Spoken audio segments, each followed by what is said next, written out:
Praise the lord.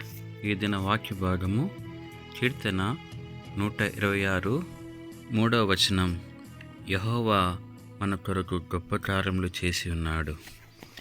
దేవుడు ఈ ప్రజలకు వారి యొక్క చెర నుంచి వారు విడిపించలేని వారుగా దుఃఖంతో, కన్నీరుతో, బాధతో, వేదనతో ఉన్నప్పుడు దేవుడే వారిని కరుణించి వారి చెరను దేవుడు తిప్పివేసిన వాడుగా ఉంటూ వచ్చాడు.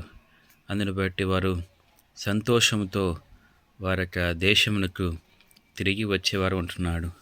మనకి జీవితంలో దేవుడు చేసిన గొప్ప కార్యం ఏమంటే మన చెరను తిప్పడమే, మన యొక్క పాప స్థితి నుంచి విడిపించడమే.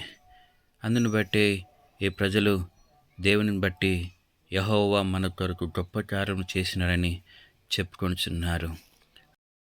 లూకా సువార్త 8వ అధ్యాయము 39వ వచనంలో కూడా ఇక్కడ ఒక మనుషుడు అపవిత్రాత్మ చేత పట్టి పీడింపబడినవాడు ఉన్నప్పుడు దేవుడు అతని మీద కరుణించి అతని స్థితిని మార్చివేసిన వాడుగా ఉంటూ వస్తొచ్చాడు.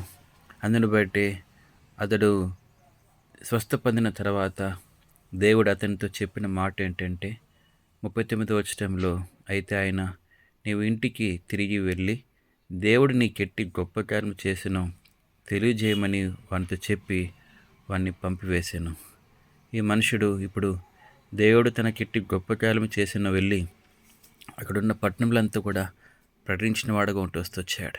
తన మార్పు, తన విడుదల, తన జీవితంలో దేవుడు ఇచ్చిన సంతోషాన్ని ప్రకటించే వ్యక్తిగా మారుతూ వస్తొచ్చాడు. ఈ దినమున మన జీవితంలో ఎటువంటి చెరనైనా, ఎటువంటి బంధకాలైనా, ఎటువంటి సంఖ్యలైనా విడిపించేవాడుగా ఉంటున్నాడు. ఈ దినం నీ స్థితిని కూడా సంతోషభరితలో ఉన్నట్లుగా దేవుడు చేసేవాడు ఉంటున్నాడు.